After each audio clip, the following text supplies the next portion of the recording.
রপ্তানিতে বড় অবদান রাখতে না পারলেও স্থানীয় চাহিদা পূরণের পাশাপাশি অর্থনীতিতে গুরুত্বপূর্ণ ভূমিকা পালন করছেন ক্ষুদ্র উদ্যোক্তারা। কিন্তু নানা সংকটে ছোট থেকে বড় হয়ে ওঠা হয় না অধিকাংশেরই। এক্ষেত্রে বড় সমস্যা অর্থায়ন, যা নিরসনে সরকারের নানামুখী প্রতিশ্রুতি থাকলেও পরিস্থিতির অবনতি হচ্ছে প্রতিনিয়ত। চলতি বছরের মার্চ পর্যন্ত সিএমএসএমই খাতের ঋণ প্রবাহ কমে নেমেছে ৩ লাখ কোটি টাকার নিচে।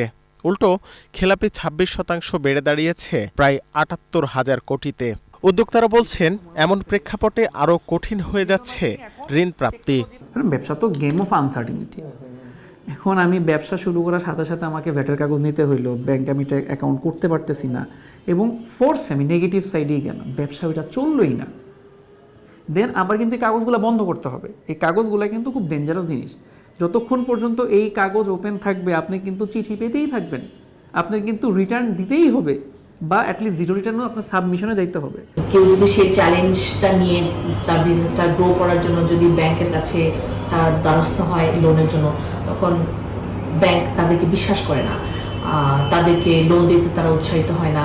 তারা মনে করে যে মেয়েরা হয়তো তারা করতে পারবে না, লোনটা পরিশোধ করতে পারবে না। আরও উদ্বেগের কারণ হলো সিএমএসএমই খাতে সরবরাহকৃত ঋণের ২/৩ শিল্প বহির্ভূত।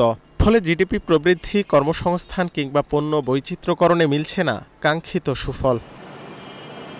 বিশ্লেষকরা বলছেন, একদিকে মূল্যস্ফীতির চাপ, অন্যদিকে আর্থিক খাতের অব্যবস্থাপনায় সংকট ঘনীভূত হয়েছে এই খাতে, যা থেকে উত্তরণে উদ্যোগী হতে হবে সরকারকে।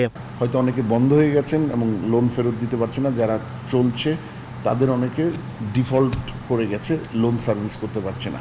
এটা আমাদের মূলত বর্তমান অর্থনৈতিক সংকটের যে ব্যাপ্তিটা লার্জ থেকে শুরু করে মিডিয়াম, স্মল হয়ে এখন ইনফর্মাল কটেজ এন্ড মাইক্রোতেও আঘাত করছে, সেটাই উঠে আসছে।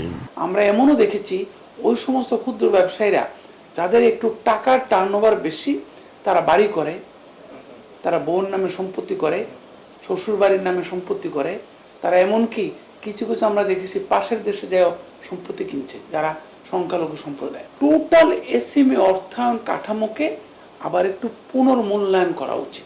২০২৫ সালে প্রায় ৮০% খেলাপি ঋণ উদ্ধার হয়। চলতি বছরের প্রথম ৩ মাসে এই হার ৫০%-এর ঘরে। রাকিব হোসেন, ৭১, ঢাকা।